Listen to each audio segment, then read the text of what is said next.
കീർത്തനം 147. സർവശക്തനായ ദൈവം. കർത്താവിനെ സ്തുതിക്കുവിൻ. നമ്മുടെ ദൈവത്തിന് സ്തുതി പാടുന്നത് എത്ര ഉചിതം.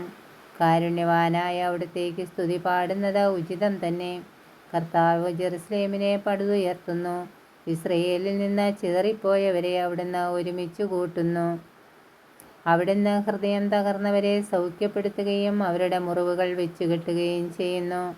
അവിടുന്ന് നക്ഷത്രങ്ങളുടെ എണ്ണം നിശ്ചയിക്കുന്നു, അവയോരോന്നിനും പേരിടുന്നു. നമ്മുടെ കർത്താവ് വലിയവനും കരുത്തുറ്റവനുമാണ്. അവിടുത്തെ ജ്ഞാനം അളവറ്റതാണ്.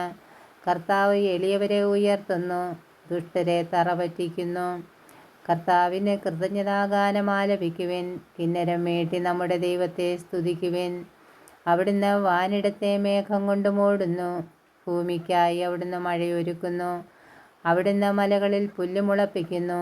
മൃഗങ്ങൾക്കും കരയുന്ന കാക്കക്കുഞ്ഞുങ്ങൾക്കും അവിടുന്ന് ആഹാരം കൊടുക്കുന്നു. പടക്കുതിരയുടെ ബലത്തിൽ അവിടുന്ന് സന്തോഷിക്കുന്നില്ല. ഓട്ടക്കാരൻ്റെ ശീഘ്രതയിൽ അവിടുന്ന് പ്രസാദിക്കുന്നില്ല. തന്നെ ഭയപ്പെടുകയും തൻ്റെ കാരുണ്യത്തിൽ പ്രത്യാശ വയ്ക്കുകയും ചെയ്യുന്നവരിലാണ് കർത്താവ് പ്രസാദിക്കുന്നത്. ജെറുസലേമേ, കർത്താവിനെ സ്തുതിക്കുക. സിയോനെ, നിന്റെ ദൈവത്തെ പുകഴ്ത്തുക. നിന്റെ കവാടങ്ങളുടെ ഓടാമ്പലുകൾ അവിടുന്ന് ബലപ്പെടുത്തുന്നു. നിന്റെ കോട്ടയ്ക്കുള്ളിലുള്ള മക്കളെ അവിടുന്ന് അനുഗ്രഹിക്കുന്നു. അവിടുന്ന് നിന്റെ അതിർത്തികളിൽ സമാധാനം സ്ഥാപിക്കുന്നു. അവിടുന്ന് വിശിഷ്ടമായ ഗോതമ്പ് കൊണ്ട് നിന്നെ തൃപ്തയാക്കുന്നു. അവിടുന്ന് ഭൂമിയിലേക്ക് കൽപ്പന അയക്കുന്നു. അവിടുത്തെ വചനം പാഞ്ഞു വരുന്നു. അവിടുന്ന് ആട്ടിൻ രോമം പോലെ മഞ്ഞു പെയ്യിക്കുന്നു. ചാരം പോലെ ഹിമധൂളി വിതറുന്നു. അവിടുന്ന് അപ്പകഷ്ണം പോലെ ആലിപ്പഴം പൊഴിക്കുന്നു. അവിടുന്ന് അയക്കുന്ന തണുപ്പ് ആർക്ക് സഹിക്കാനാവും? അവിടുന്ന് കൽപ്പന അയച്ച് അതിനെ ഉരുക്കിക്കളയുന്നു. അവിടുന്ന് കാറ്റിനെ അയക്കുമ്പോൾ ജലം ഒഴുകിപ്പോകുന്നു.